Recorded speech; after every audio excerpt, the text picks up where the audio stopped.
जय हिंद दोस्तों, स्वागत है आप सभी का हमारे YouTube चैनल ट्रेंडिंग जीके में। दोस्तों कैसे हैं आप सब? उम्मीद करते हैं बढ़िया होंगे। तो चलिए आज हम बात करेंगे इतिहास के 20 ऐसे प्रश्नों के बारे में जो आपकी परीक्षा के लिए इम्पोर्टेंट होने वाले, चाहे आप एसएससी की प्रिपरेशन कर रहे हो या इस समय वैकेंसी आई है एनटीपीसी की, तो सारे लोग बहुत ही ज़ोरों से इसकी प्रिपरेशन कर रहे हैं। तो चलिए हम बिना देर के वीडियो की शुरुआत करते हैं।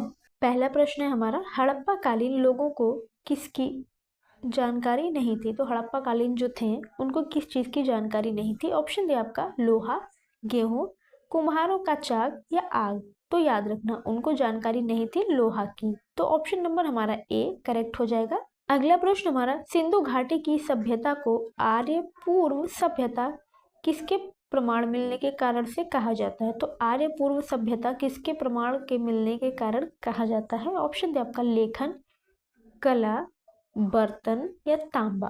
तो याद रखना आपका करेक्ट आंसर हो जाएगा ऑप्शन नंबर सी, बर्तन के प्रमाण को मिलने से इसे आर्य पूर्व सभ्यता कहा जाता है।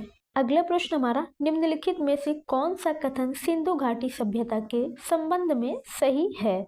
तो कौन सा कथन सही है? ऑप्शन दे आपका पहला, घर की निर्माण योजना में खुला चौक मुख्य लक्षण था, पहला है। दूसरा है, सभा भवन की खोज मोहनजोदड़ो में हुई, ये भी सही है। तीसरा, उनके घर ईंटों के बने थे, हाँ। तो हमारा ऑप्शन नंबर यहाँ पे डी करेक्ट हो जाएगा। ये तीनों ऑप्शन इसके संबंध में, तो ऑप्शन नंबर डी हम लॉक करेंगे, उपरयुक्त सभी।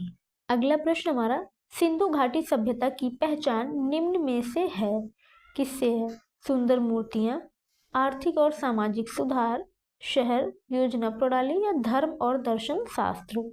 तो याद रखना सिंधु घाटी सभ्यता की पहचान है, ऑप्शन नंबर सी हमारा करेक्ट हो जाएगा, शहर योजना प्रणाली से। तो ऑप्शन नंबर सी हम लॉक करेंगे। अगला प्रश्न हमारा, सिंधु घाटी सभ्यता का ज्ञान मिलता है किससे?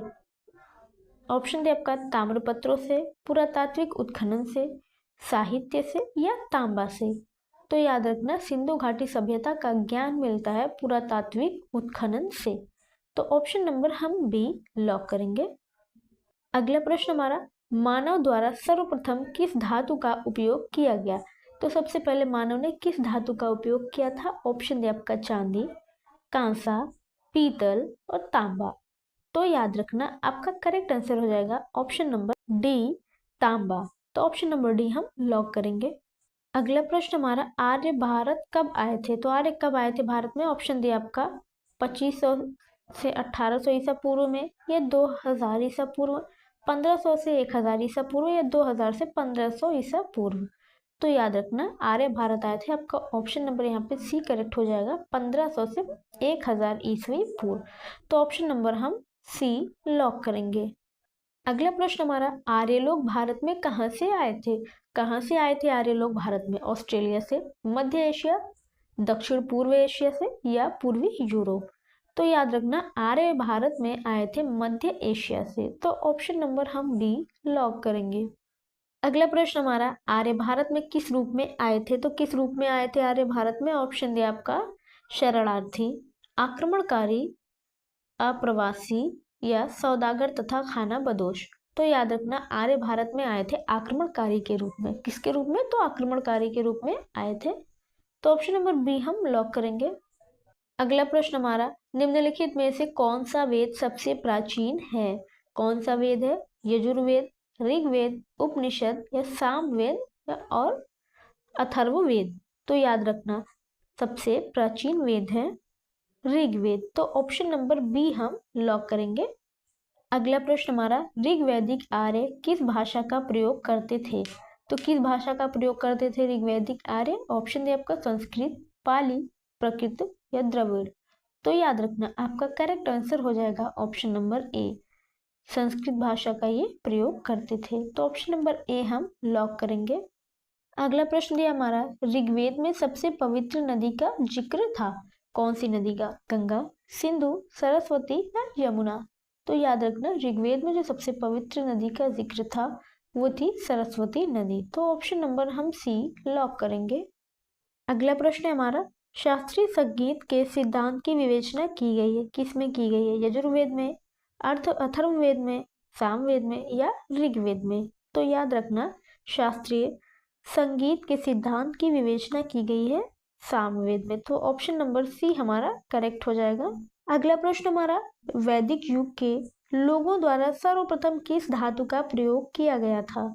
तो वो कौन सी धातु थी जिसका प्रयोग वैदिक युग में किया गया था? ऑप्शन है आपका लोहा, सोना, तांबा या चांदी।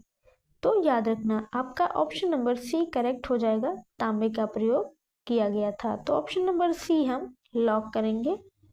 अगला प्रश्न है हमारा, ब्राह्मणवाद जिसे कि आज एक श्रेष्ठ वर्ग के रूप में समझा जाता है कि जड़ें थी ईसा युग के आरंभिक शताब्दियों में या उत्तर वैदिक काल में, गुप्त काल में या ऋग्वेद काल में?